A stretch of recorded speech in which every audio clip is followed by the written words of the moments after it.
இங்கே இந்த மதுரையை சார்ந்தவர்கள் திருப்பரங்குன்றத்தில் என்ன நிலைமைன்றதை நீங்க பாக்குறீங்க. உள்ளூர் மக்கள் மிக தெளிவாக இருக்கிறார்கள்.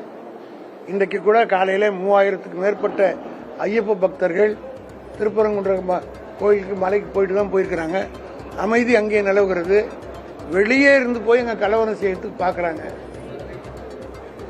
அயோத்தியில கூட யாருக்கு முதல்ல கலவரத்தை ஆரம்பிச்சு மண்டல் கமிஷன் வெளியான உடனே ரத யாத்திரையை குஜராத்தில் இருக்கிற அத்வானி தானே போய் தலைமை தாங்கி வந்து அங்கே நடிச்சு பண்ணாரு. அதனால ஒரு குழப்பத்தை இங்கே பண்ணலாமான்னு அவங்க பண்றாங்க. ஆனால் மதுரை மண் ஒரு வரலாற்று சிறப்புமிக்க மண்.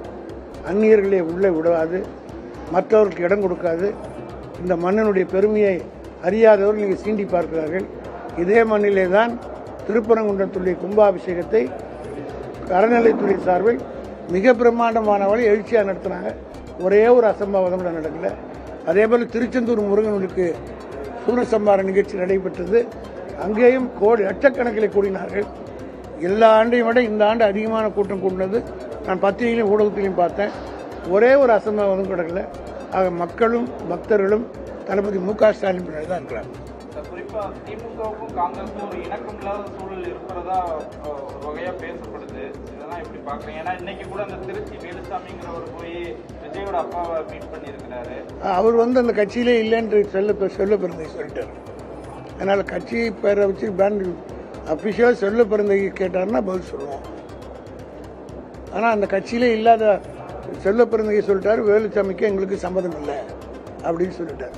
அதனால சம்மதம் இல்லாமல் பேசுறவங்களுக்கெல்லாம் நான் பதில் சொல்லிட்டேன். ஆனா ராகுல் காந்திக்கு நெருக்கமா இருக்கிற பிரவீன் கார்த்தி நான் பேசினேன் விஜயோட அவர் மீதே ஷோகாஸ் நோட்டீஸ் கொடுக்க போறதா பத்திரிகை செய்தி வந்திருக்கு. இதெல்லாம் ஒரு குழப்பத்தை உண்டு பண்ணாத தமிழக. அதான் நான் சொல்றேன், குடும்பத்தையே பிரிப்பார்கள். அண்ணன் தம்பியாக பிரிச்சாங்க. இங்க தமிழ்நாட்டில் கூட அப்பாவையும் பிள்ளையும் பிரிச்சுட்டாங்க. ராமதாஸ் பாட்டாளி மக்கள் கட்சி 2 கூறா நிக்குது. அதிமுக 4 நிக்குது. எங்க திமுகவில் தான் மோடியாலையும் பண்ண முடியல, அமித்ஷாவாலையும் பண்ண முடியல. இவன் கத்த எல்லா வித்தையும் முறியடித்து காட்டிய ஒரே பெருமை எங்கள் தலைவர் தளபதிக்கு தான் உண்டு.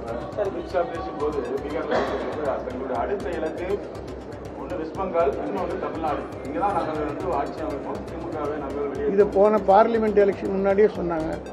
மோடி 8 முறை வந்தார், அமித்ஷா பல முறை வந்தார். 39 40 ஆட்சி வழிய 39 38 ஆகுது. ஆகினால இவங்க சொல்ல சொல்ல எங்க ஆளுங்களுக்கு உற்சாகம் ஜாஸ்தி.